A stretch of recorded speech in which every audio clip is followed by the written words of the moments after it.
As the population migrates from urban areas to the countryside, the trend toward lower density development fragments Michigan's natural resources, accelerates the loss of productive farmland, creates additional difficulties for remaining farm operations, and has many fiscal impacts on our communities. What will our communities and countryside look like in the future? Growth is desired, but are there alternatives for communities that allow both development and a thriving agricultural industry to coexist? Next, we will explore some options for creating this balance. Governor Engler established the Michigan Farmland and Agriculture Development Task Force to provide recommendations to protect the future growth of Michigan agriculture. Let's take a closer look at 7 options to help keep land in agricultural production while encouraging growth. The first approach is to encourage the economic development of agriculture through local, value-added food and agricultural processing. By enhancing the viability of agriculture, farming can be more competitive with alternative land uses, and thus productive farmland is kept in production. Value-added industries convert the raw farm product into higher value commodities through processing. Value-added processing is the backbone of agriculture and multiplies the value of farm commodities almost tenfold. Well, the fruit processing industry is absolutely vital if we're going to have a fruit industry and a processing vegetable industry in the state. You can, historically, once you lose your processing industry for any commodity, the production of that commodity dies if it's primarily a processing commodity. It absolutely is essential that we preserve and in fact enhance our processing industry if we wish to increase our food production as well.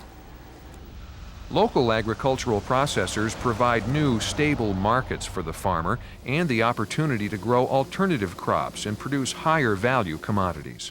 We've got the welcome wagon out for employers to come to Michigan and utilize our folks. And for those of us in agriculture, that's so important to keep our food processing, our value adding right here in this state, create more jobs, keep more of those bucks right here at home. Use the example of the soybean processing plant that's being built in West Michigan. Looks like that's going to be a 20-cent to 30-cent a bushel advantage to those growers within the near vicinity that can deliver there versus taking soybeans all the way down to the next crushing plant, which is, I believe, in Middle Indiana. There's a lot of economic value to this plant, more jobs staying in Michigan. Economic benefits, $10 million to the farmer in added money for his beans and savings for meal. A local processor also means additional dollars to the community as those dollars are spent and multiplied in the local economy. Take, for example, Dean Foods in Berrien County, which processes sweet corn and green beans and employs several hundred people. Ripple effect is massive. Recognize that you're now up over 5,000 acres of sweet corn, a couple thousand acres of snap beans. If they move on to the next level of bean production, they'll have to have twice that much acreage. Think what that means with fertilizer, tractors, fuel. The ripple effect is massive. A second approach to keep farmland in production is consideration of local zoning options, such as lowering the density in agricultural areas and utilizing a cluster development layout to protect farmland. Reducing the density of residential development in agricultural areas is a very effective way to help preserve agricultural land. One of the ways to accomplish that is through a technique called quarter-quarter zoning. Quarter-quarter zoning allows one dwelling unit per 40 acres. So if a farmer owns a 200-acre parcel, 5 dwelling units would be allowed to be constructed. But typically those are limited to a parcel size of a ½ acre to 2 acres so as to preserve the largest amount of the land for continued agricultural use. Another technique that's very effectively used in other parts of the country and beginning to be used in Michigan is called rural clustering or open space zoning. Clustering is a way to allow development to occur, but in a manner which leaves large blocks of open space or farmland. Let's take the example of a 100-acre parcel in a township allowing one house every 10 acres. The traditional approach would create lots 10 acres in size, thus fragmenting the land into non-viable units for farming. The cluster development option would allow the houses to be created on 1-acre lots, and the remaining land is placed under a conservation easement, thus protecting 90 acres of farmland. The homeowners enjoy the preserved backyard view, and the land can still be utilized for agriculture. One such project underway is Golden Eye Farms in Charlevoix County. The project places 27 homes on 1-acre lots in such a manner that does not affect the farming operation or take any land out of production. The development rights on more than 300 remaining acres are donated to a local land conservancy. I guess the underlying and the objective of the whole thing is to preserve the rural aspects of our countryside by not building where typically a typical builder would build. And pretty soon, if we don't stop doing this, when we put the kids in the car to go out and take a ride in the country, there will be no country to ride to. The prospective purchaser, the landowner, he likes it because he knows things are going to be this way for perpetuity and his children will enjoy it. And then the farmer benefits. The farmer particularly because he now can have his cake and eat it too. So he could continue to farm and enjoy the farm and the lifestyle that he's been doing and that his father's been doing, and enjoy some of the monetary benefits. A third option available to farmers is to enroll in the Farmland and Open Space Preservation Act, Public Act 116, passed in 1974. In exchange for voluntarily signing an agreement to not build houses on the land for 10 years or longer, a landowner is eligible to receive a tax credit for the amount of property taxes paid that exceeds 7% of the household income. At the termination of the agreement, the landowner is required to pay back the last 7 years of credits received. The property is also exempt from special assessments that do not benefit the property, such as sewer and water lines. We're very close to Ann Arbor. Our property values, our property assessments are quite high, and yet it's still a fairly solid agricultural area. Most of these farms around here have been in or are in PA 116 and would not be in existence now as productive farms had it not been for PA 116. PA 116 is a parcel-by-parcel approach and helps protect 4.5 million acres of Michigan farmland. However, land use conflicts can still occur if the protected land is not surrounded by other farms. Farms and farmland works best if it's preserved in blocks. You need farm communities with neighbors that have somewhat similar interests and concerns. It's much more efficient, I think, for everyone involved to have blocks of land that are set aside for agriculture. A major recommendation of the Governor's Farmland and Agriculture Development Task Force was to create agricultural security areas to help protect blocks of agricultural land. An agricultural security area would require a minimum size, be initiated by the landowners and then approved by the local community. The area would be kept in agriculture for the length of the agreement, and the community would agree to minimize the impact of adjacent development upon agriculture. These agricultural security areas are a voluntary program initiated by the landowner, implemented at the local level. And incentives for participation could be additional tax incentives, enhanced right to farm or eminent domain protection, or even eligibility for a purchase of development rights program. The real benefit of an agricultural security area would be to preserve blocks of agricultural land to minimize agricultural and residential conflicts. Thus, when we have development occur, we can look at the potential impact of that development project and recommend some options to minimize conflicts. For example, we could consider buffer strips, berms, vegetative plantings, a right to farm real estate notification statement for the new home buyer, or even consider a cluster development plan. A more permanent approach used in over 15 states is to preserve farmland through the purchase of development rights. With this approach, the landowner is paid the fair market value of the development rights, and an easement restricts houses from being built on the land. The value of the development rights is the difference between the development value and the agricultural value of the land. Well, the program as a way of protecting farmland has been particularly effective and popular because it's number one, voluntary, and it provides an option or an alternative to development for a farmer and a farm family when they reach a point in their careers or in their lives when they need to realize equity in their land. A lot of a farmer's equity is locked up in their property, and rather than having to borrow against the land or sell the property, which in many places may result in its development, they have the opportunity to sell development rights. They continue to own the property and manage it as they wish. They can sell it, they can transfer it to an heir. So it really is a very effective program, and one that in many cases I guess people would describe as a win-win solution. Pennsylvania began its statewide program in 1989 when voters approved 70 to 30%, a $100 million bond referendum to purchase development rights on farmland. The program is now funded through a 2 cents per pack cigarette tax, which generates $20 to $30 million annually. In Lancaster County, so far, we have preserved 240 farms and about 20,000 acres.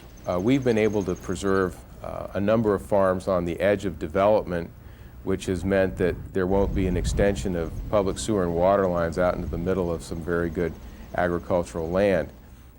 Those buffers also help keep a number of farms and farmland productive, which helps the farm support businesses remain profitable to keep agriculture as an overall industry strong. Local communities can also fund their own PDR program. One such example in northwest Michigan is Peninsula Township, which passed a 1.25 mil property tax to purchase the development rights on farmland within the township. The significance of Peninsula Township is our microclimate. We're not any better farmers than anybody else, but we have the bodies of water on each side of us, which give us the microclimate, which allow us to grow things that probably, I would guess, 1 or 2% of the United States could grow. One of the things that we did in planning was have focus groups. When we all came back together, everybody in those focus groups was pretty much saying the same thing, and that was that they wanted this area to stay rural. Even the residential people, the reason they had moved here was because they wanted it to be rural. We can establish a boundary line. We can establish a core of agriculture that will continue. And so my reasoning was, I want to see that core continue. Aesthetically, you're still out at rolling hills of farmland, interspersed with some housing, instead of looking out at rolling hills of housing. Economically, practically speaking, I think you're looking at lower taxes in the long run and a healthier overall economy with the diversity of keeping the agriculture active. PDR programs have not only generated support from the public, but also from farmers. With most PDR programs, there are over 6 farmers interested in participating for every 1 farm that is actually funded. To see all of this in houses, to me, that'd be a crime, a real crime. And where the PDR program comes in is, with a parcel such as this, it has a huge potential value for development. And a person like myself has to say, am I smart to continue in agriculture when I have this huge equity? The PDR program offers me the alternative of saying, okay, I'll take some of that equity, reduce the value of the land actually, which is what it would do, and put me back in a position on this property to continue to farm. Agriculture would continue to be a viable industry for this property without the development rights on it. A different approach to purchasing development rights is a transfer of development rights. With a TDR program, the housing units are transferred from an agricultural area or sending zone to another area where development is desired and may be serviced by existing infrastructure. The developer then compensates the farmer for the value of the development rights in exchange for using those extra housing units in the receiving area rather than on the farmland. Because of the limitation in funding to purchase development rights, Peninsula Township is also considering implementation of a TDR program. The benefit of the transfer of development rights is that it's a free market approach. We don't have to create a fund to purchase. We can make those receiving zones in areas that are able to have a carrying capacity to handle more people, possibly with the infrastructure or sewer in place. and it's a benefit to everyone to do it that way, thus retaining agricultural land and, in our case, scenic views also. Lastly, it is important that progress be made to redevelop our urban areas. By improving Michigan's cities and redeveloping the abandoned industrial sites or brownfields, the pressure to develop our limited greenfields lessens. Farmland preservation depends on that rural-urban partnership. Without a commitment both to preserve agricultural land and a concomitant commitment to revitalize our urban areas, we're just not going to deal with this problem. We're going to continue to lose farmland. At the same time, we leave behind all kinds of problems in our urban areas and a devastated area with the infrastructure available for the kind of development that ought to be occurring in those cities. In addition to the social kinds of programs, the job training, there's got to be some land-based efforts. There's got to be some real concerted effort to make cities livable again. And by that I mean greening up our cities, providing more parkland, providing more green space, more viewscapes. Let's quickly review some of the options that can help preserve Michigan's productive farmland for the future. Improving the economic viability of agriculture through local value-added processing helps keep agriculture competitive as a land use. Local communities may choose to implement low-density zoning in agricultural areas or encourage cluster development. Farmers can individually choose to enroll in PA 116, resulting in limited-term preservation. Land use conflicts might be minimized through the use of agricultural security areas. A longer-term approach is to purchase the development rights or transfer the development rights to another area. Lastly, efforts to redevelop our urban areas are equally important. Some of these options would be enhanced by legislative initiatives. I believe in growth and jobs and opportunity, but at the same time I'd like to make sure that there are incentives and options to protect some prime agricultural land so that we don't see from sea to shining sea mega malls and no place where we'll have cattle grazing and growing sugar beets, or making sure we have a driving industry in Michigan and cherry trees in the old Mission Peninsula. I think they need to be locally driven and controlled, market-based, and incentive-laden. Having those three aspects in farmland protection measures, I'm convinced will protect prime agricultural land and at the same time protecting and preserving private property rights. Michigan must decide what we want our communities to be 10, 20, or even 50 years down the road. We must also consider what options will work best to achieve the balance of smart growth and protection of our land-based industries of agriculture, forestry, mining, and tourism. Likewise, it is imperative that agriculture is represented in that discussion and process. Well, I think it's real important for especially those ag leaders in the community to become involved, local farmers to become involved in the planning process of local communities. Become involved in the planning commission and in your township government, because it's important that agriculture is represented there and that they speak up on how we are going to plan for the future for our counties. Agriculture provides many economic and environmental benefits to local communities and to this state. Michigan cannot afford to take agriculture and the farmland upon which it depends for granted. It is important that we consider where and how future growth is to occur, and consider how we might preserve Michigan's natural resources, including productive farmland, for future generations to enjoy.